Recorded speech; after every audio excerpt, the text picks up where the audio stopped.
46 brigade থেকে 2টা battalion move করছে, যা সেটা অপেক্ষা করো। যদি তখন আপনি সেনাবাহিনী পাঠাতেন, ল্যাব পাঠাতেন, আবার আপনার বন্ধুরা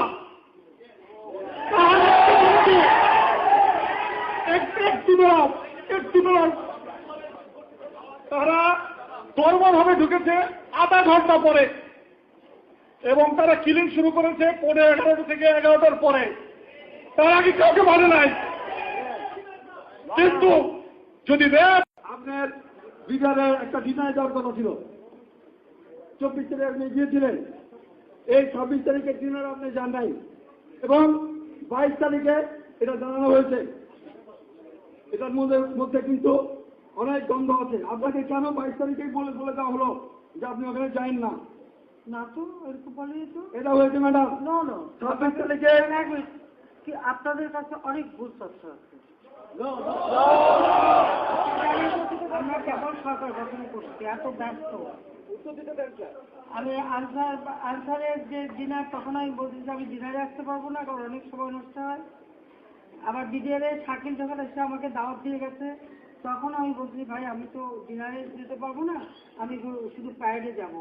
এটা তো বিডিআর পরিচালক সে নিজেই জানতো, তাকেই আমি আগেই জানাই দিচ্ছিলাম। ও আমাকে বারবার ইনসিস্ট করছিল যে আমরা চারটে শো করবো, আপনি আসেন। আমরা দেখো এবার আমার অনেক কাজ, এত ফাইল জমে থাকে, আমি যেতে পারবো। তো বউ আগে থেকে তাকে জানাবো ম্যাডাম, আপনি এই ভুল তথ্য এত ভুল তথ্য পেয়ে যায়। ম্যাডাম ভুল হতে পারে। আপনি চারটুশোর কথা বললেন, চারটুশোতে যারা এসেছিল বাইরে থেকে, তারাই কিন্তু এই তোর লেভেলের মধ্যে ছিল।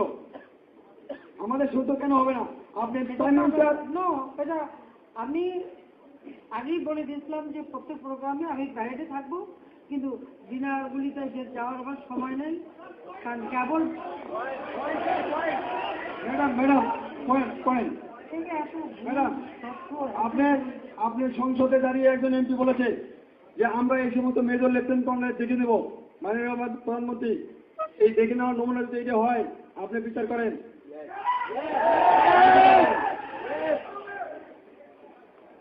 পয়েন্টগুলো বলে ফেলো প্লিজ, তাড়াতাড়ি। অনেক অফিসারের কথা বল ম্যাডাম।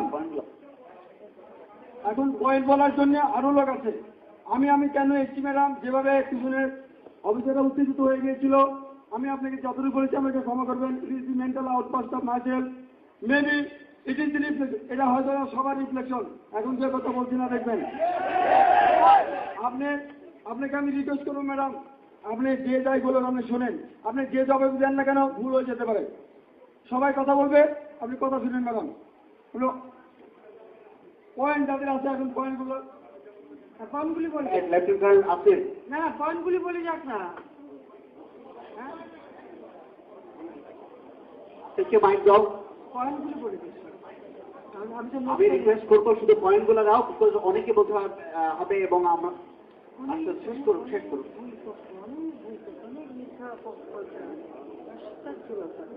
বিসমিল্লাহির রহমানির রহিম।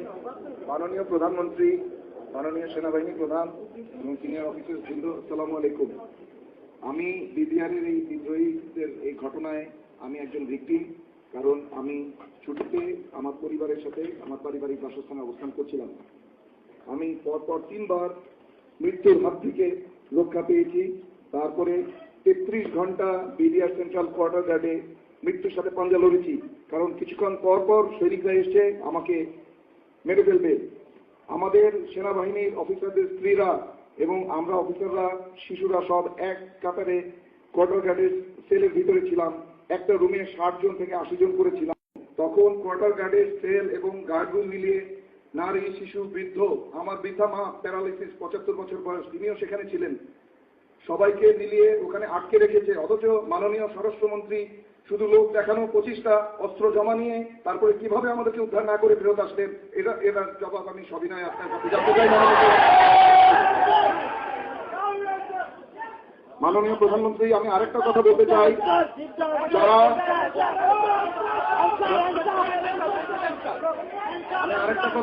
মাননীয় প্রধানমন্ত্রী, যারা অত্যাচারিত হয়েছে এবং গুলি খেয়ে কখনো বেঁচে ছিল, যদি তৎক্ষণাৎ সেনাবাহিনী এবং এয়ারফোর্স দিয়ে যদি সেখানে অপারেশন চালানো হতো, অনেক গুলিবিদ্ধ অফিসার বেঁচে যেত।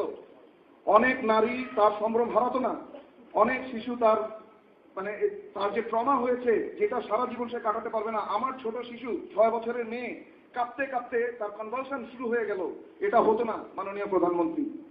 এই জন্য আর সবার সাথে কণ্ঠ মিলিয়ে আমি বলতে চাই এর সত্যিকারের প্রতিকার আমি চাই মাননীয় প্রধানমন্ত্রী। ধন্যবাদ। Lieutenant colonel Kamrul Zaman.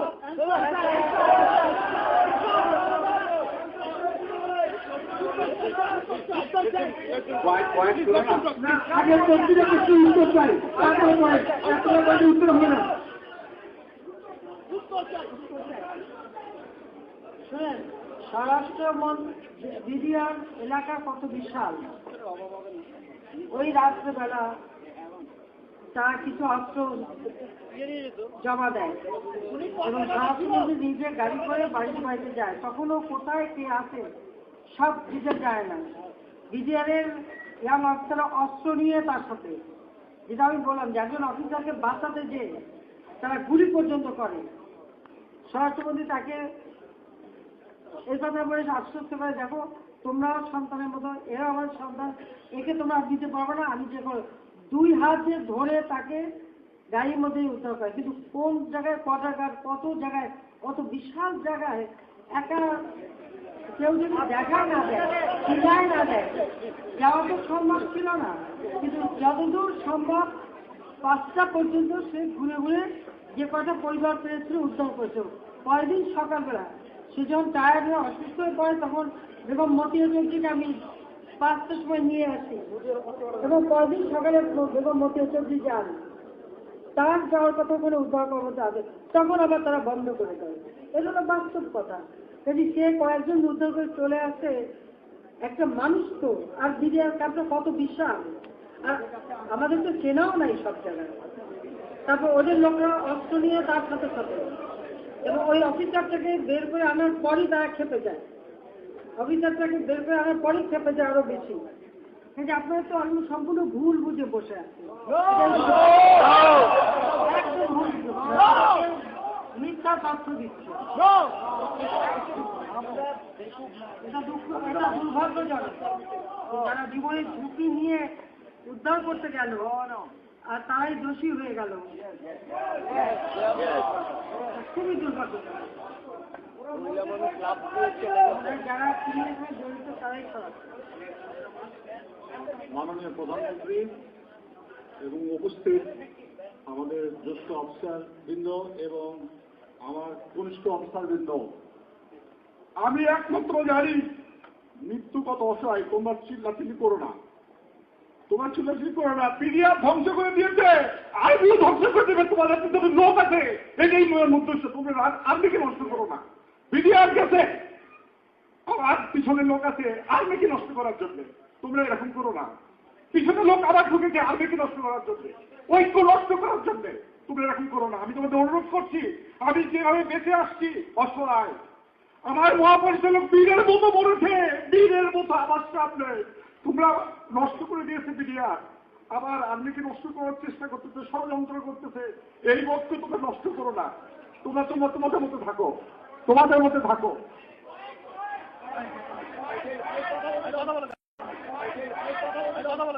মাননীয় প্রধানমন্ত্রী, আপনি দেখছেন সবারই মনে ক্ষোভ। আপনি হলো অনেক স্বজন হারান আপনার দেখা আপনার ভিতরে আছে। আমি একমাত্র সাক্ষী মাননীয় প্রধানমন্ত্রী, যখন আপনার সাথে মহাপরিচালক কথা বলে হাইকোর্ট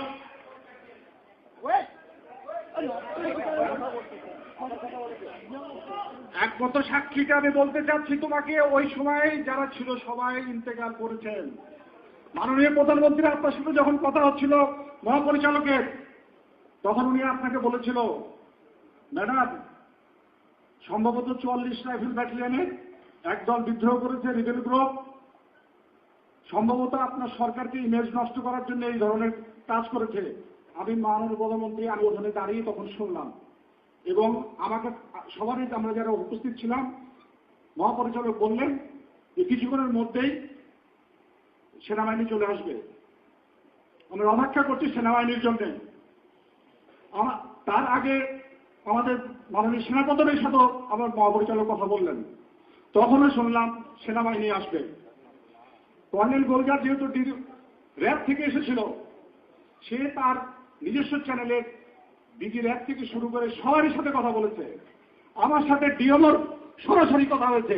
ডিএমও আমাকে বলছে, জানান 46 ব্রিগেড থেকে 2টা ব্যাটালিয়ন মুভ করছে, যা একটু অপেক্ষা করো। যদি তখন আপনি সেনাবাহিনী পাঠাতেন, র্যাব পাঠাতেন, আবার আপনার বন্ধুরা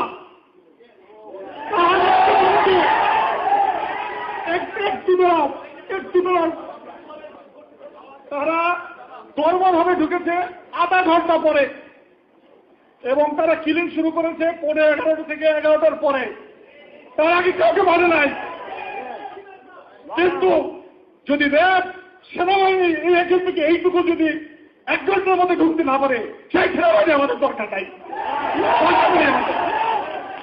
দরকার নাই আমাদের। আমরা অসহায়ের মতো ওখানে বসে আছি, সবাইকে বলা হচ্ছে, সবাই আমাকে বলছে আসছে আসছে, কেউ আসলো না।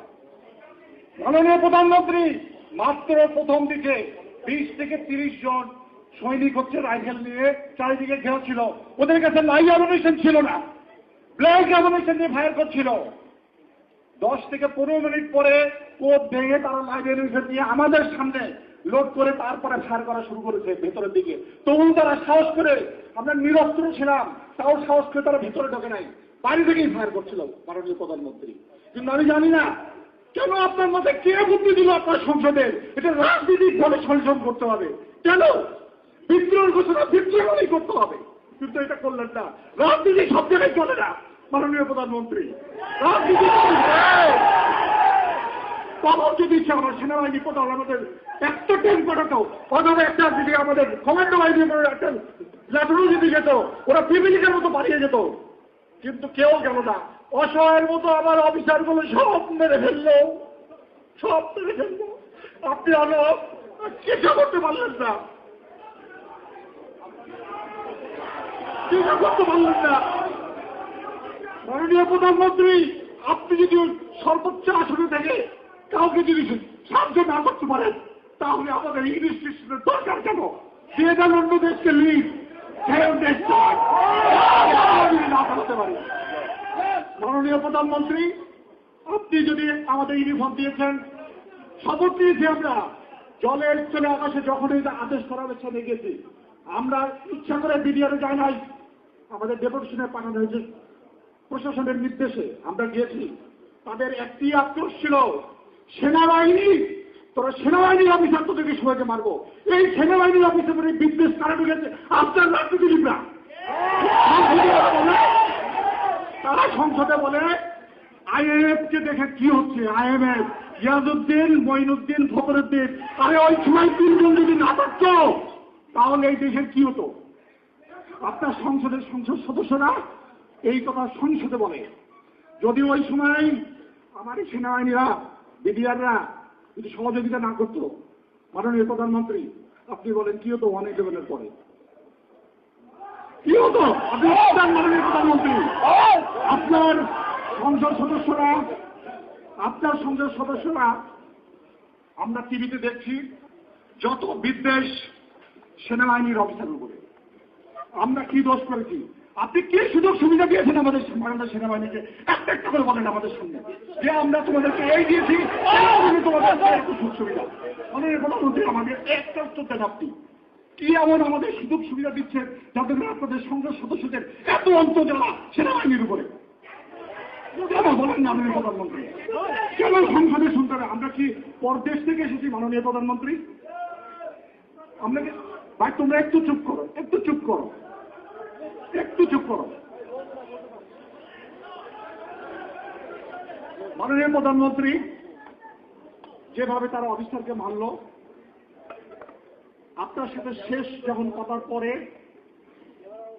মহাপরিচালক সেনাপ্রধানের সাথে কথা হলো, ডিজি র্যাবের সাথে কথা হলো, ডিএমও যখন আমার সাথে কথা বললো, আমি আমার টেলিফোনটা জিওটিকে দিলাম, অপেক্ষা করছি কেউ হয়তো আসবে। এর পরবর্তীতে তারা বিভিন্ন যে টাট্টুসর মাননীয় প্রধান, আমি আরেকটু ক্লিয়ার করে দিই যে 22 এবং 26 তারিখে আসার ব্যাপারটা।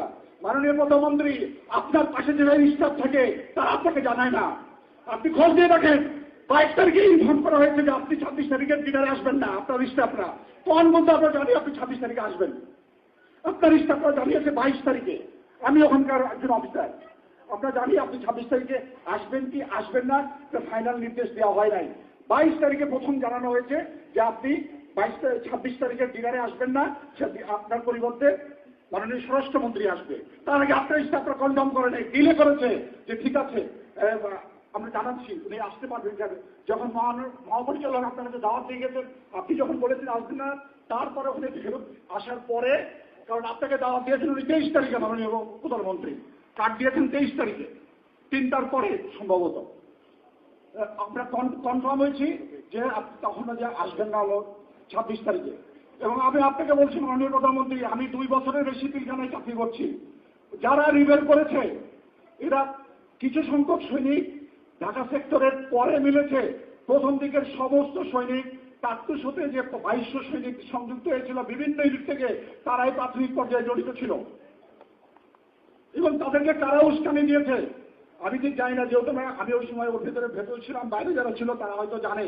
কিন্তু আমি বলছি মাননীয় প্রধানমন্ত্রী, আমি ওখান থেকে শুনেছি নিউ মার্কেটের গেটে রীতিমতো সিভিল জনতা মিছিল করেছে, আমরা ওখান থেকে শুনতে পারতেছি, বলে বলতেছে জনগণ আমাদের সাথে হাত মিলিয়েছে, মাইকে ঘোষণা করতেছে, আপনারা চিন্তা করেন না, জনগণ আছে আমাদের সাথে, আপনারা আপনাদের মনোবল করেন। এইভাবে মাইকের ভেতরে বারবার ঘোষণা করা হচ্ছিল। এই সিভিল কারা, যাদের এত বড় সেনাবাহিনীর প্রতি তাদের এত বিদ্বেষ, এটা বের করতে হবে মাননীয় প্রধানমন্ত্রী। কারা এরা, কোন গ্রুপ? এখন আমার সেনাবাহিনীকে ধ্বংস করার জন্য আবার এক পর্যন্ত শুরু করেছে। এরা কারা মাননীয় প্রধানমন্ত্রী? বের করতে হবে আপনাকে। আর আপনার আশেপাশে যারা আছে এদের কথা বিশ্বাস করবেন না। এই যারা গার্ড আছে আপনার পিছনে, এরা যে পারবে না আপনার কি সাহস কি আছে পারিয়ে, আমি নিজেই সাক্ষী। তাই মানছি তারা আমাদের কাছে ছিল। কাউকে বিশ্বাস করবেন না আপনি, যারা আপনার আশেপাশে আছে।